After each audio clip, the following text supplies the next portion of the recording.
عبادت کا سرانجام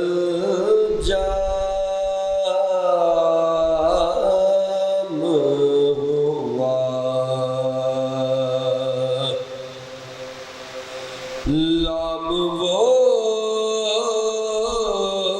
لام کے جس لام سے اسلام ہوا۔ سورہ مبارکہ الملک معلومات کا ایک ذخیرہ، پیغامات اس میں ایک ایک لفظ پر بڑے گہرے ہیں، ایک ایک حرف پر اگر غور کیا جائے۔ قرآن کا کرشمہ ہی ہے، قرآن جب بھی کھول کر دیکھیں ہمیں نیا نظر آتا ہے، ایسا نظر آتا ہے جیسے یہ آج ہی آیت اللہ نے آج کے ہی حالات پر نازل کی ہے۔ قرآن کبھی پرانا ہونے والا کلام نہیں ہے، بات والوں نے اسے نئے انداز سے کہا، کوئی بات اب ایسے نہیں ایسے کہی جلدی، یہ ایک مثال نہیں ہے، شاعروں میں بھی ایسا ہے، اس کی ایک علت ہے، اس کا ایک سبب ہے، اور اس کی علت یہ ہے کہ قرآن نے، اور پھر جیسے میں نے عرض کیا کہ تفسیر قرآن نے جو بلاغا ہے، یہ ہمیشہ نئے اس لیے نظر آتے ہیں۔ اس کی علت یہ ہے کہ قرآن مادیات سے متعلق گفتگو نہیں کرتا، قرآن کا موضوع مادہ نہیں ہے، قرآن کا موضوع لباس نہیں ہے، مکانات نہیں ہیں، سواریاں نہیں ہیں، غذائیں قرآن کا موضوع نہیں ہے۔ ضمن اگر کوئی کھانے کی بات کی ہے تو وہ انسان کی بات ہو رہی تھی تو کھانے پینے کی بات کر دی اس نے۔ گھروں سے متعلق اگر قرآن میں کچھ آیات ہیں گھر بنانے اور گھروں کی تعمیر کے حوالے سے، ابھی 150 سال پہلے تک سواریاں بدل گئی مگر سوار ہونے والا نہیں بدلا۔ کیوں؟ وہ اگر کبھی بات بھی کرتا ہے تو اس کا ہدف یہ ہے کہ اگر تم کپڑے بھی کوئی موضوع نہیں ہے قرآن کا کہ تہمت باندھ لیں گے تو مکروہ ہو جائے گا اور پینٹ پہن لیں گے تو مستحب ہو جائے گا، ایسا کچھ نہیں ہے۔ قرآن کہتا ہے اپنی حیا بچاؤ، اپنی شرم بچاؤ۔ ابھی جو بیوی کو 5 خصلتیں پسند ہیں، یہ 1400 سال پہلے کا قول ہے۔ یہ مثلا سن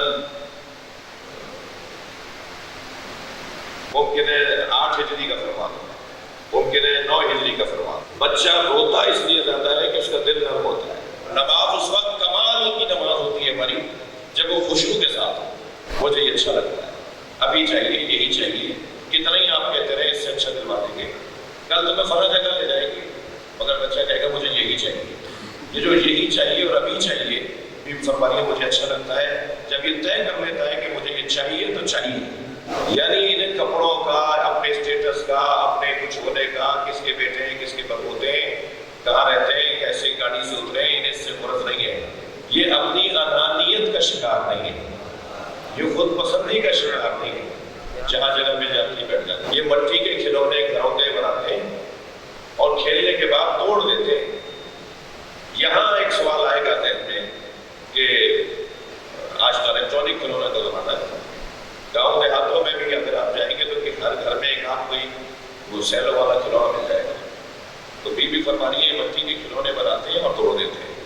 تو بچہ بدلا ہے یا کھلونا بدلا ہے؟ کھلونا بدلا ہے، بچہ نہیں بدلا۔ وہ الیکٹرانک کھلونے بھی کسی گھر میں سالم نہیں ہے، جب یہ کھیل لیتے ہیں تو انہیں توڑ کر بتاتے ہیں میرا مزاج وہی ہے، کھلونا چاہے بدل گیا۔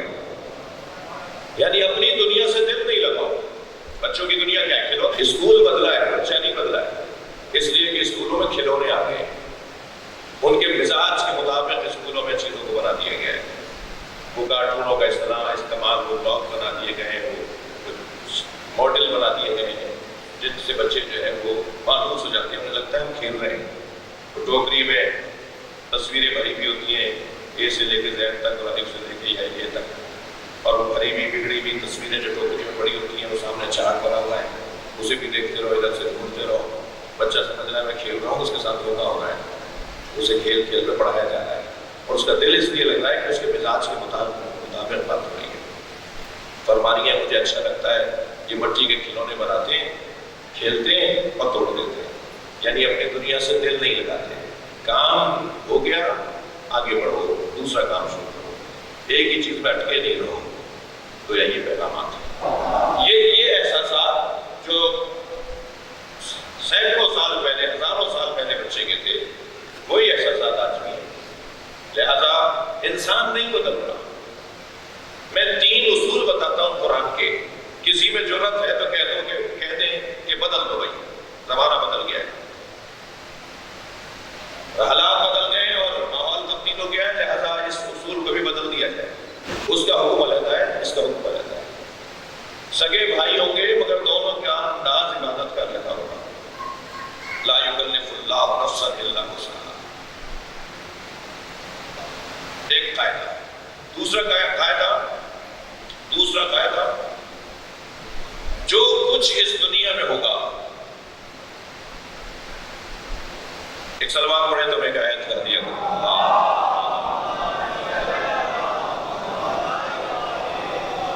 ان اللہ یأمر بالعدل والاحسان، اللہ جو بھی حکم دے گا، جو بھی آرڈر جاری کرے گا، وہ عدل یا وہ شفقت کی بنیاد پر ہوگا۔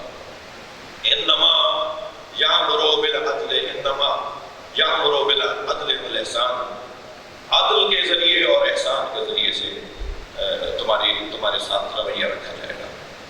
اللہ عادل ہے۔ اب اس قانون کو، اس قرآن کے حکم کو کوئی تبدیل کر سکتا ہے؟ ہر زمانے میں نیا ہے، ہر زمانے میں تازہ ہے۔ تیسرا قاعدہ اور قانون ہے کہ کوئی کام بھی عقل کے تقاضوں کے مطابق نہیں ہوگا۔ جی، کلما حکم بہ الشرع حکم بہ العقل، ہر وہ چیز جو شریعت میں نازل کی گئی ہے وہ وہی ہے جو عقل بھی تسلیم کرتی ہے۔ اب یہ قواعد ہیں، یہ ایسے اصول ہیں جو کسی زمانے میں تبدیل نہیں ہوں گے، کسی میں ضرورت ہی نہیں ہے کوئی کہے کہ میں اس کو تبدیل کروں۔ یہ حدیث مبارکہ کے اندر مثلاً ایک قاعدہ، فارمولہ، ایک حکم دیا گیا ہے، لا ضرر ولا ضرار فی الاسلام، اسلام نہ ضرر پہنچانے کی اجازت دے گا، نہ ضرر قبول کرنے کی اجازت دے گا۔ کیا حسین قاعدہ ہے یہ! قرآنی اصول اور قرآنی قواعد زندگی گزارنے کے طریقے۔ ہماری ایک لفظ بدنام ہو گیا ہے مگر بہرحال میں اسے استعمال کر رہا ہوں، ہماری سیاست، ہمارے رویے، ہمارے طور طریقے قرآنی ہونے چاہیے، اور قرآن نے طور طریقے بتائے۔ اور اس سے کیا فائدہ ہوگا؟ اس سے سب سے بڑا فائدہ یہ ہوگا کہ اگر ہم نے قرآنی طور طریقوں کے اوپر عمل کیا اور قرآنی فارمولوں پر عمل کیا تو دنیا چاہے ہمارے دشمن ہو جائے، ہم مطمئن کھڑے ہوں گے، اس لیے کہ ہم نے قواعد پر عمل کیا ہے۔ اور اس مفہوم کو قرآن اس انداز سے کہتا ہے، الا بذکر اللہ تطمئن القلوب، کیا تمہارے دلوں کو اللہ کی یاد کے علاوہ کوئی اور شے ہے جو اطمینان عطا کرے؟ یہ جب ہم نے جو کیا ہے بھائی قرآن کے مطابق کیا ہے، ہم نے جو کیا ہے قرآن کے اندر موجود آیت کے مطابق کیا ہے، تو پھر کوئی ناراض ہوتا ہو جائے، اور پھر وہی اللہ جس کے حکم پر زندگی گزر رہی ہوگی وہی پھر انہیں راضی کرے گا جو آج ناراض ہو گئے۔ صلوات پڑھیں محمد و آل محمد۔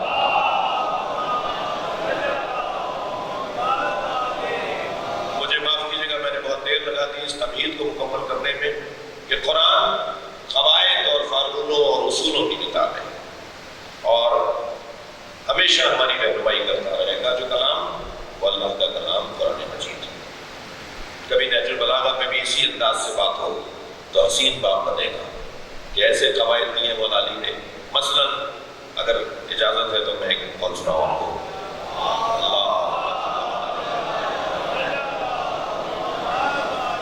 مثلاً مولا فرماتے ہیں جب میدان میں اپنے ایک مجاہد کو بھیجا تو اسے 18 مولا نے اصول بتائے کہ خطاب کیا، بھیج تو ایک کو رہے تھے مگر خطاب سب سے تھا، اور کہا ان باتوں کا خیال رکھنا میدان میں تھا۔ وہ جو 18 اصول ہیں وہ میں طالب علموں آرزو رکھتا ہوں کہ ہمیں بہت سارے اطوال، بہت سارے فرامین اپنی بارگاہوں میں، اپنے اداروں میں، اپنے آفسوں میں، اپنے گھروں میں فریم کروا کے لگوانے کی ضرورت ہے، جس سے آتے جاتے اس پہ نگاہ پڑے تو بعد تو ایک قول ہی ہماری زندگی کے لیے کافی ہے۔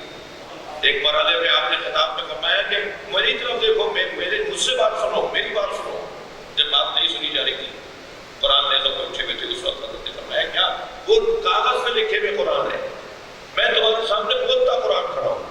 اس سے زیادہ قرآن کوئی نہیں جانتا۔ قرآن کی یا حدیث، ایک حدیث بھی زندگی کے لیے اگر ہم اپنا لیں تو وہی میری زندگی کے لیے اور کامیابیوں کے لیے کافی ہوگا۔ ان 18 اصولوں میں جو مولا نے میدان میں جاتے ہوئے اپنے مجاہدوں سے فرمایا، ان میں سے دیکھیں 2-3 میں آپ کہہ دیا کرو۔ فرماتے ہیں جب میدان میں جاؤ، قد قدمائک تدول الجبال ولا تدل، تو اپنے پیروں کو زمین میں ایسے گاڑ لینا کہ تمہارے سامنے سے پہاڑ ہٹ جائے مگر تم نہ ہٹنے پاؤ۔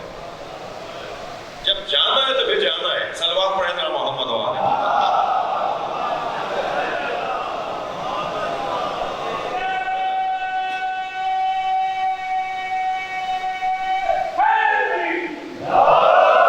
میدان میں اترنا ہے تو پھر جانا ہے، ایسا نہیں کہ واپس آ جائیں گے دیکھتے ہیں کیا ہوگا، دیکھیں گے کہ کیا کرنا ہے۔ جب طے کر لیا تو اس کو پورا کرنا ہے کام، بھاگ کر واپس نہیں آنا ہے، ہمت چھوڑنی نہیں ہے، ہاتھ اٹھانا نہیں ہے، پہلے ہی سوچ کے جاتے ہیں۔ اب جب سوچ لیا ہے جانا ہے تو پھر جانا ہے۔ قد قدمائک تدول الجبال ولا تدل، پھر فرماتے ہیں انظر الی اقصی القوم، اپنی نگاہوں کو آخری دستے پہ رکھنا۔ جب میدان میں اترو تو اپنی نگاہوں کو آخری دستے پہ رکھنا۔ یہ آخری دستہ یعنی اونچی سوچ، یہ جو چھوٹے چھوٹے بیریئر بنے ہوئے ہوتے ہیں، ہم جا رہے ہیں وقت مثلا تیز رفتاری سے اور جگہ جگہ جو خواہ کی رکاوٹیں وہ ہدف سے دور کر دیتے ہیں، اور معلوم ہے اس رکاوٹ میں الجھ گئے اور اصلی ہدف سے دور ہو گئے۔ یہ ہماری زندگیوں میں، گھروں میں بھی، آفسوں میں بھی، تنظیموں میں بھی، مذہبی اور سرکاری اداروں میں بھی یہ مسائل ہیں۔ معلومات شاید کوئی جان بوجھ کے کسی چھوٹی الجھن میں ہمیں ڈالتا ہو، خواہ ہمیں کسی کام میں مبتلا کرتا ہو تاکہ ہم ذرا لیٹ ہو جائے گا تاکہ کام خراب ہو جائے گا۔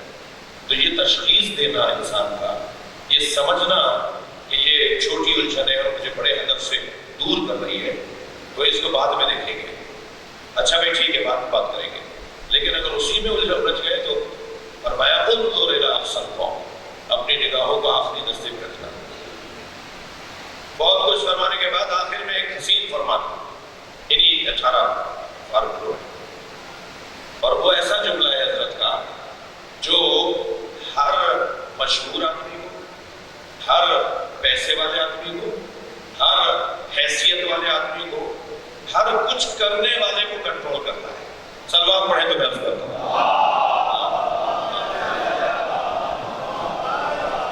ایک اور بہتر صلوات نبی کی ذات۔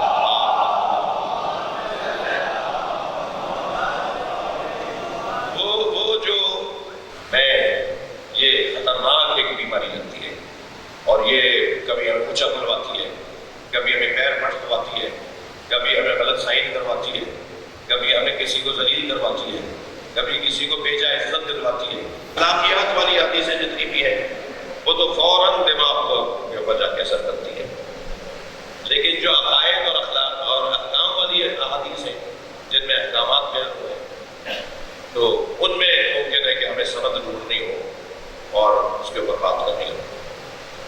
قرآن کی یہ آیت 5-8 منٹ اور آپ کی خدمت میں رضان سے قریب فاتحہ بھی ہو رہی ہے۔ قرآن کی یہ آیت جو میں نے آپ کے سامنے تلاوت کی، اس میں کیا اللہ نے پیغام دیا ہے، ذرا ترجمہ توجہ فرمائیے گا۔ تبارک الذی بیدہ الملک، بابرکت ہے وہ ذات جس کے ہاتھ میں ملک، دنیا میں اس کونے میں رہنے والا بھی اس کا محتاج ہے، اسے بھی اس کی ضرورت ہے، ہمیں بھی اس کی ضرورت ہے۔ تبارک الذی بیدہ الملک، پھر یہ کہنے کے فوراً بعد تاکید بڑھا دی اور زیادہ مضبوط کی بات اپنی، وَهُوَ عَلَىٰ كُلِّ شَيْءٍ قَدِيرٌ، مالک بھی ہو تو مختار بھی تو ہو۔ یہ کیسی مملکت ہے جس میں اس کا اختیار ہی نہیں چلتا، لہذا فوراً مالک ہونے کے فوراً بعد کہا وہ مختار بھی ہے، اسے اختیار بھی حاصل ہے۔ اب وہ جو مالک بھی ہے اور قادر بھی ہے، مالک بھی ہے اور قادر بھی ہے، حاکم بھی ہے اور مختار بھی ہے، وہ اپنی حاکمیت اور اپنے اختیار کا ایک مثال دے رہا ہے۔ کہ اس کی مثال کیا ہے؟ الذی، مثالیں 50 دے سکتا تھا مگر یہاں اس نے مثال دی ہے اپنے مالک اور اپنے قادر ہونے کی۔ کہتا ہے الذی خلق الموت والحیات، وہ کہ جو خالق موت اور حیات ہے۔ وہ جس نے خلق کیا ہے موت اور حیات کو۔ موت اور حیات کو کیوں خلق کیا ہے؟ 2000 سال بھی بہت سارے لوگ جی کے گئے، وہ بھی بالآخر دنیا سے چلے گئے، اور وہ یہ چاہتا تو جب 2000 سال اور 2500 سال والوں کو بھی اس نے رکھا ہے مثال کے طور پر، تو آب حیات سب کو ملا دیتا، کوئی بھی دنیا سے نہ جاتا۔ لیکن موت و حیات کو اس نے قرار دے کے جو اس مرنے میں اور اس جینے میں فلسفہ قرار دیا ہے، وہ عین ہماری ضرورت کے مطابق ہے، ہماری ضرورت کے مطابق ہے۔ ایک بچہ پوچھنے لگا کہ پچھلے دور میں تو عمریں لمبی ہوتی تھی، اس دور میں عمریں 60 اور 80 سال اور 100 سال تو بڑے کارنامے کی بات ہے، اس سے زیادہ عمریں نہیں ہو رہی، تو ایسا کیوں ہے؟ بلکہ شاید اللہ بھی جانتا تھا کہ بعد والوں میں حوصلہ نہیں رہے گا، پردادا کو برداشت کر رہے گا۔ پردادا کے بھی دادا اگر زندہ ہوتے، اور پردادا کے بھی پردادا زندہ ہوتے، تو کیا ہوتا گھر میں؟ ابھی تو ابا برداشت نہیں ہو رہا لوگوں سے، ابھی تو نانا برداشت نہیں ہو رہے لوگوں سے، حوصلہ ہی نہیں ہے، ہمت ہی ختم ہو گئی، برداشت ہی ختم ہو گئی۔ اچھا آپ کہنے لگے طلاقیں زیادہ کیوں ہو رہی ہیں؟ ایک سبب ہے زیادہ طلاقیں ہونے کا۔ ابھی 1 مہینہ گزرا نہیں ہوتا کہ دختر انعامدار جو ہے آ کر گھر بیٹھ جاتی ہے، اماں کی برداشت نہیں ہے، تحمل مزاجی نہیں ہے، ہر کام جلدی اور فوراً کرنا ہے، ہر کام ابھی کرنا ہے، اور بہت سارے اس کے نقصانات ہیں۔ فائدے تو اتنے زیادہ ہیں کہ مجھے 2 گھنٹے چاہیے بتانے کے لیے، میں اس کے فائدوں کا منکر نہیں ہوں۔ یہ جو موت اور حیات اللہ نے قرار دی ہے، کتنی بڑی نعمت ہے کہ اس انداز کے اوپر غور کیا جائے۔ الذی خلق الموت والحیات، کیوں موت اور حیات کا فلسفہ قرار دیا؟ اچھا نہیں کہہ رہا کہ روٹی میں نے دی ہے قادر ہوں، پانی میں نے دیا ہے مالک ہوں، گھر میں نے ان کو دیے ہیں میں قادر ہوں، اس لیے کہ کھانا روٹی پانی مکان سواری، اس میں یہ کہیں کہ نہیں اللہ نے کہا دیا، ہم نے محنت کی ہے، نہیں اللہ نے کب دیا ہے، ہم نے مشقت کی ہے۔ یہ میرے سامنے کھڑے ہو جائیں گے روٹی کے نام پر، یہ کپڑے کے نام پر اور یہ بنگلے کے نام پہ میرے سامنے کھڑے ہو جائیں گے، میں وہ بات ہی نہیں کر رہا، میرا موضوع ہی نہیں ہے کھانا اور غذا اور لباس۔ میں اس چیز کو اپنے ساتھ جوڑوں گا جو ان کے ہاتھ میں نہیں ہے، میں اس چیز کو جو وہ چیزیں بھی میں دے رہا ہوں، لیکن اس پہ آ جا کے کھڑے ہو جائیں گے میرے سامنے، مگر میں ایسی چیز کو اپنے ساتھ جوڑوں گا جس میں بول ہی نہیں سکیں گے۔ الذی خلق الموت والحیات، ساری دنیا سر جوڑ کر بیٹھ جائے، جو عزیز مر رہا ہے اسے بچا نہیں سکے، میرے پاس تھا نا یہ اختیار۔ الذی خلق الموت والحیات، جس نے موت اور حیات کو اپنے ہاتھ میں رکھا ہے، 80 ڈور اپنے ہاتھ میں لے لی اس نے، جی کھینچ لوں گا چھوڑ دوں گا، وہ اس کے ہاتھ میں، مگر کیوں؟ اس لیے کہ لِیَبْلُوَکُمْ أَیُّکُمْ أَحْسَنُ عَمَلًا، میں نے موت و حیات اپنے ہاتھ میں اس لیے رکھی ہے تاکہ دیکھوں تم میں کون ہے جو بہتر عمل کی دوڑ میں شامل ہے۔ اللہ ریس لگوانا چاہتا ہے، معاف کیجیے گا میں سادہ زبان میں بول رہا ہوں، اللہ دوڑ لگوانا چاہتا ہے، نیکیوں کی دوڑ، اچھائیوں کی دوڑ۔ مقابلہ کرو تو اس پر کرو کہ وہ اب نماز شب پڑھتے ہیں تو میں نماز شب کو طویل پڑھوں گا، وہ اگر 4 جگہ چیریٹی کر رہے ہیں اور 5 لوگوں کا ساتھ ایسا اچھا کام کر رہے ہیں، اور اللہ کو پتا ہے کہ کون کیا کام کر رہا ہے۔ اس بہتر عمل کی دوڑ میں انسان بہرحال انسان کر رہے گا۔ عزیزو، مرنا سب کو ہے، اتنا یقینی یہ عنوان اور پیغام ہے کہ روزانہ ہم اپنے عزیزوں کو، آئے دن ہم اپنے عزیزوں کو قبرستان پہنچا رہے ہیں، ان کی نماز جنازہ میں شریک ہو رہے ہیں، ان کی مجلس سوئے و چیلوں میں جا رہے ہیں، تو یہ تو پتہ ہے کہ جانا ہے۔ ہمارے دادا بھی چلے گئے، ہمارے نانا بھی چلے گئے، میں مثال دے رہا ہوں، جب جانا ہے تو پھر ایسے جائیں کہ رہ جانے والے اچھے انداز سے یاد کریں، کچھ چھوڑ کر چلے جائیں۔ مولا علی کا فرمان عطیہ کر کر میں ان شہیدوں کو خراج تحسین پیش کروں گا، اور آپ سے اور ہم مل کر ان کے لیے دعا کریں گے۔ مولا فرماتے ہیں خالۃ الناس خالدۃ، نہج البلاغہ میں مولا نے فرمایا ہے، اور یہ فرمان بھی وہ ہے جیسے فریم کروا کے گھر میں لگانے کی ضرورت ہے۔ فرماتے ہیں خالۃ الناس خالدۃ، لوگوں کے ساتھ ہم کم سے کم زکوٰۃ مسکرا کے بات کرنا قرار دے سکتے ہیں۔ کم سے کم زکوٰۃ صرف پیسے کی نہیں ہے. بعض لوگ بہت زیادہ الجھے سے رہتے ہیں. کم سے کم زکوٰۃ. نجم الحسن جعفری صاحب کے گھر کی مجلس میں صبح خاص طور پہ جس سال شہادت ہوئی اس سال برابر پورا شرح سنا اور ویسے ملاقات بھی رہی. ہمارے عزیزوں اور دوستوں سے, اس فیملی سے اللہ ہم سب کو نیکیوں کی توفیق عطا فرمائے, اچھا بن کے رہنے کی توفیق عطا فرمائے. مگر ایک چیز تسلی دے رہی ہوتی ہے کہ جانے والا شہید گیا ہے, جانے والا بنا میں حسین گیا ہے. جانے والا ہے اس لیے گیا ہے کہ اس نے امام حسین کے ذکر کی محفل و مجلس سجائی تھی. اسے اس جرم میں مارا گیا ہے کہ کیوں اس جگہ حسین کا ذکر ہو رہا ہے. تو تسلی ہوتی ہے کہ شاید یہی سبب بنے کہ محشر میں حسین کہ نہیں یہ میرا ہے. فرشتے زبردستی کچھ لوگوں کو جنت میں لے جا رہے ہوں گے. فرشتے دھکا دے کے کچھ لوگوں کو جنت میں لے جا رہے ہوں گے. سورہ مبارکہ زمر میں آئے تھے. تو سوال ہوگا کہ یہ جنت میں نہیں جا رہے. کچھ لوگ کہیں کہ ہم تو جانا چاہتے ہیں, ہمیں نہیں لے جا رہے. جو جنہیں لے جا رہے ہیں وہ جانا نہیں چاہتے, یہ کیوں نہیں جا رہے؟ تو آواز آئے گی کہ یہ کسی کے انتظار میں ہے, ان کی خواہش ہے کہ وہ آ جائے تب جائیں گے. پوچھا جائے گا کون ہے یہ؟ کہا جائے گا ہم خود اصل حسین, یہ حسین سے جڑے ہوئے لوگ ہیں, یہ حسین حسین بولنے والے لوگ ہیں. یہ کہہ رہے ہیں حسین کی زیارت پہلے کرا دو, ہمیں محشر میں پہلے امام حسین کی زیارت کروا دو.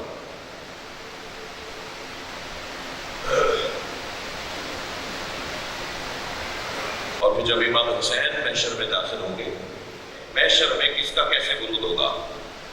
جب سجا ہوگا, قیامت کا منظر ہوگا اور سب, تو اس وقت میں آمد ہو رہی ہوگی. امام سجاد کے لیے ہے کہ جب امام کو محشر میں لایا جائے گا تو ایک آواز بلند ہوگی, اینا زین العابدین, کہاں ہے زین العابدین؟ یعنی کوئی وہ اعلان ہو رہا ہوگا کہ اب زین العابدین کو لایا جائے. تو جب امام زین العابدین کو لایا جائے گا تو سارا محشر, سب اولیاء کھڑے ہو جائیں گے امام کے استقبال. ایسے ہی جب آخر میں نبی کی آمد ہوگی, یہ سب سے آخر کے سرکار کی آمد, ایک شان ہوگی, ایک شان ہوگی, فرشتوں کی صفیں ہوگی, سلامیاں دی جا رہی ہوں گی. قرآن پہ آیات ہے بعض اور بعض احادیث ہیں کہ کیسے کس کی آمد ہوگی. اور جب امام حسین کی آمد ہوگی تو وہ منظر کچھ اور ہوگا. پورا محشر حسین کو دیکھ کے روئے گا. کیوں؟ اس لیے کہ امام حسین کی خواہش تھی کہ یا اللہ مجھے محشر میں ایسے اٹھا جیسے میں اس دنیا سے جا رہا ہوں. اور حسین دنیا سے کیسے گئے ہیں؟ اپنے چھوٹے سے بچے کا خون اپنے چہرے پہ مل لیا تھا امام حسین. اس لیے کہ روایت کہتی ہے کہ جب امام نے چلوں میں علی اصغر کا خون لے کر, اچھا کوئی ایسی بات نہیں کروں گا جو سنی شیعہ کتابوں میں نہ ہو, یعنی جو مقتل کی باتیں ہیں, جو مقتل کے پیغامات ہیں نا مسائل کے, وہ اہل سنت جن کتابوں کو مانتے ہیں, یعنی لکھنے والا اہل سنت تھا, ان کتابوں میں بھی یہ سارے پیغامات موجود ہیں.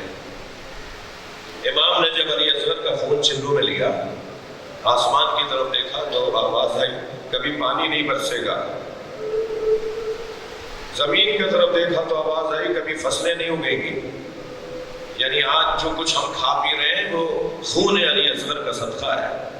میرے مولا نے وہ خون اپنے چہرے پہ ملا اور ایک جملہ ارشاد فرمایا, فرماتے حوّن علیہ انہ بعین اللہ, مجھ پر یہ مصیبت آسان ہو رہی ہے اس لیے کہ اللہ دیکھ رہا ہے. اور پھر آواز دیتے ہیں کہ یا اللہ میں اسی چہرے کے ساتھ تیری بارگاہ میں آنا چاہتا ہوں. اور پھر کربلا کے میدان میں جب آپ کے گلے پر خنجر چل رہا تھا, اس وقت آپ جو مناجات پڑھ رہے تھے, بعض ہمارے دوست کہتے ہیں کہ آپ کو یہ باتیں کہاں سے پتہ چلی. کون بتا سکتا ہے اتنی ذہنی ضمنی باتیں؟ زیادہ تر باتیں تو مجرموں کا اقرار اور اعتراف ہے. میں نے تو بس حسین کو پتھر مارا تھا. استاد کہتے تھے لکھ لو کہ اس نے حسین کو پتھر مارا. تو وہ اقرار ہے زیادہ تر مجرموں کا کہ جس میں وہ کہتے تھے کہ ہم نے کیا کیا ہے, اور وہ تاریخ کے اندر آیا ہے. اور پھر جناب زینب نے بتایا کہ ہمارے ساتھ کیا ہوا. یا امام سجاد نے 35 سال تک روزانہ بتایا ہے کہ ہمارے ساتھ کیا ہوا ہے، اور جو آتے تھے ان کو کہتے تھے کہ اسے یادداشت کرو۔ اور کچھ روایات بیویوں سے، خواتین سے چلی ہیں۔ جناب رباب جب بیٹھتی تھیں دھوپ میں اپنے مولا، اپنے حسین، اپنے شوہر کو یاد کر کے، تو مرثیہ لکھتی تھی۔ آپ کی آنکھوں میں آنسو آ گئے ہیں، اللہ آپ کو اجر عطا فرمائے۔ بعض مذہب میں رونا جائز نہیں ہے، مگر الحمدللہ بہت ساری چیزیں کلیئر ہو رہی ہیں۔ نبی نے حسین کی زندگی میں حسین پہ گریہ کیا ہے، اور حسین مولا کی شہادت پر اہل سنت کی موت پر روایت بی بی ام سلمہ سو رہی تھی رضی اللہ تعالیٰ عنہ، زوجہ رسول سو رہی تھی عصر عاشور کے عصر کے وقت میں بی بی سو رہی تھی، ادھر حسین ذبح ہو رہے تھے۔ تو خواب دیکھتی ہیں کہ نبی ہیں، سر پہ عمامہ نہیں ہے، نبی کے ریش مبارک پر اور زلفوں پر خاک ہے، مٹی لگی ہوئی ہے، جیسے کوئی سفر سے لوٹتا ہے دھول سے اور گرد و غبار سے گزر کے آتا ہے، اور آپ نے آبا اپنے دوش میں نہیں دی ہوئی، گریبان کے بٹن بھی کھلے ہوئے ہیں۔ تو بی بی نے فرمایا یا رسول اللہ، یہ آپ کا حال ایسے کیوں ہو گیا؟ فرمایا ام سلمہ تم سو رہی ہو، میرے حسین کو کربلا میں مار دیا۔ اور نبی کا یہ انداز تھا۔ بی بی ایک مرتبہ چونک کر اٹھی اور وہاں مدینے میں اپنے گھر میں کبھی کسی طرف جاتی ہیں، کبھی کسی طرف آوازیں دیتی ہیں، حسین کو مار دیا، حسین کو مار دیا۔ تو سب نے کہا آپ کو کیسے پتا چلا کہ حسین کو مار دیا؟ کہ ابھی میں نے نبی کو خواب میں دیکھا ہے، وہ بعد میں جا کے پتا چلے گا کہ کس وقت میں اور کس دن حسین امام کو مارا گیا تھا۔ پنجتن کے 5 جنازوں کا اگر حال سن لے نا، جن کی وجہ سے کائنات بنی، خود نبی کے جنازے میں 11 اور 13 لوگوں سے زیادہ نہیں تھے، مولا علی کے جنازے میں 6 لوگ تھے۔ ہمارے شہر کا معتبر مر جائے تو شہر بند ہو جاتا ہے، کائنات کا معتبر انسان دنیا سے جا رہا ہے، مولا علی کے جنازے میں 6 لوگ ہیں، جناب زہرا کے جنازے میں 4 لوگ ہیں، مولا علی کے جنازے میں اہل سنت کے مطابق 2 لوگ ہیں۔ 6 لوگ تو ہم کہہ رہے ہیں، اہل سنت کہتے ہیں 2 لوگ تھے علی کے جنازے میں، آگے سے جنازہ خود اٹھ رہا تھا، پیچھے سے حسین اٹھا رہے تھے، 4 لوگ بھی نہیں تھے علی کو گانا دینے کے لیے۔ کیا ہوا یہ؟ امت کا بڑا اعتراض تھا کہ رات میں دفنا دیتے ہیں اہل بیت، اپنے جنازوں کو رات کی تاریکی میں دفنا دیتے ہیں، امت کو نہیں بلاتے۔ پہلا جنازہ تھا امام حسن کا، جو امت کے کاندھوں پہ دیا گیا۔ امت نے اتنے تیر مارے کہ کفن بدلنے کے لیے دوبارہ گھر میں لانا پڑا جنازہ۔ جناب زینب و ام کلثوم امام حسن کی بہنوں نے امام حسن کے جنازے سے تیر نکالے، کفن تبدیل کیا گیا ہے، پھر جہاں چاہتے تھے وہاں دفنانے نہیں دیا گیا۔ پھر بھی ہم پر اعتراض ہے کہ ہم روتے کیوں ہیں، پھر بھی ہم پر اعتراض ہے کہ ہم روتے کیوں ہیں۔ یا تو تاریخ کی اسی کتاب کی ایک بات مانتے ہیں، دوسری کو نہیں مانتے۔ اسی کتاب میں جس میں یہ لکھا ہے جس کو نہیں مانا جا رہا، تو اس میں وہ بات بھی تو لکھی ہے جسے آپ مان رہے ہیں، تو یا تو پوری کتاب سے آپ اٹھائیے کیا لکھا ہوا ہے کتابوں کے اندر کہ امام حسن کو جہاں نانا کے برابر میں دفنانا چاہ رہے تھے وہاں دفنانے نہیں دیا گیا۔ اور جب امام حسین نے فرمایا میری جگہ ہے، میری ماں کی جگہ ہے، میرے نانا کی جگہ ہے، جنازے کو جب کچھ آ کے لے کے گئے تو تیر برسا دیے۔ پھر امام حسین نے فرمایا اب جنازہ گھر واپس لے کے چلو، ہم طے کریں گے کہ کہاں جنازہ دفنانا ہے، اور پھر جنت البقیع میں دفنایا گیا۔ جہاں نبی کی آج قبر ہے وہاں دفنانے نہیں دیا گیا امام حسن کے جنازے کو۔ تاریخ کی عجیب کڑوی بات ہے، تاریخ کی عجیب سیاہ بات ہے۔ حسن مولا کے جنازے پہ سر کاندھوں پہ اٹھاتے تھے نبی، اس مصیبت کے ساتھ وہ فضائل بھی تو پڑھیے نا، کاندھوں پہ اٹھاتے تھے نبی جی، سجدے میں پشت پر آ کے بیٹھ جاتے تھے حسن اور حسین۔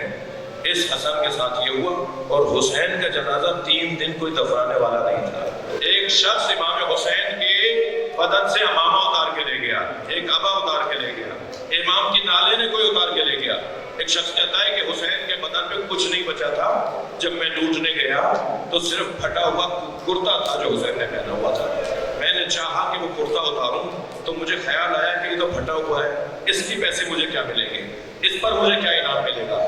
تو میں نے دیکھا کہ حسین نے اس کرتے کو روکنے کے لیے کمر میں پٹکا باندھا ہوا ہے، تو کہنے لگا میں نے سوچا کہ اس پٹکے کے پیسے مل جائیں گے۔ میں بیٹھ گیا اس پٹکے کو کھولنے کے لیے، جو گرہیں حسین نے لگائی ہوئی تھی میں انہیں کھول رہا تھا تو حسین کا ہاتھ اٹھنا شروع ہوا۔ کہتا ہے پہلے تو میں گھبرایا کہ یہ تو مارے جا چکے ہیں، ان کا تو سر بھی کٹ گیا ہے، یہ ہاتھ ان کا کیوں اٹھ رہا ہے۔ آہستہ آہستہ ہاتھ گرہ پر آ گیا اور حسین نے اپنے کمر کے پٹکے کی گرہ پہ اپنا ہاتھ رکھ دیا۔ کہتا ہے میرے اندر طاقت کم نہیں تھی، میں نے مکمل طاقت سے ہاتھ ہٹانا چاہا مگر ہاتھ ہٹتا نہیں تھا، میں نے خنجر لے کے ہاتھ کاٹ دیا۔ رونا اس بات پر ہے کہ جب چھوٹی سی بچی آئی ہوگی جنازے پر، جب سکینہ آئی ہوگی جنازے پر، جب بہنیں آئی ہوگی تو کیا دیکھا ہوگا۔ اور یہی جملہ ہے، مولانا طارق جمیل نے بھی پچھلے دنوں یہ جملے پڑھے، یہ سنی شیعہ کتابوں میں لکھے۔ اس کیفیت میں امام حسین کا جنازہ دیکھ کر جناب زینب نے مدینے کی طرف رخ کر کے کھڑی ہو گئی اور سلام کیا، السلام علیکہ یا رسول اللہ، اے نانا آپ پر میرا سلام ہو، ھذا حسین، یہ ہے آپ کا حسین جسے آپ گود میں اٹھاتے تھے، زبان چساتے تھے، مرمل بالدماء مقطع الاعضاء مسلوب الامامۃ والرداء، نانا بناتک سبایا۔ یہ پورے جملے ہیں جو تاریخ کے اندر لکھے جناب زینب کے۔ نانا یہ ہے آپ کا حسین جس کا ماما کوئی لے گیا، جس کی ابا کوئی لے گیا، آپ کی بیٹیوں کو اسیر بنا دیا، ان کے ہاتھوں میں رسیاں ڈال دی، انہیں اپنی مرضی سے کہیں لے جا رہے ہیں۔ اللہ لعنت اللہ علی قوم الظالمین۔ یا اللہ ہمارے اس بولنے کو سننے کو عبادت شمار فرما، شہداء کے درجات کو بلند فرما، ان کے امور کو آسانی عطا فرما، ان کے پسماندگان کو متعلقین کو صبر عطا فرما، کار خیر کی توفیق عطا فرما، ہم سب کی عاقبت بخیر فرما۔ مزید ایک مرتبہ سورہ فاتحہ۔ مرحوم مغفور سید مرحوم مغفور سہیل آقا ابن آرم ناصر حسین اور شہید محمد علی خان ابن محمد صدی خان، شہید نیر مہدی، شہید ناصر عباس، شہید باقر عباس ابن بنو سید قیصر عباس زیدی رحم اللہ الفاتحہ۔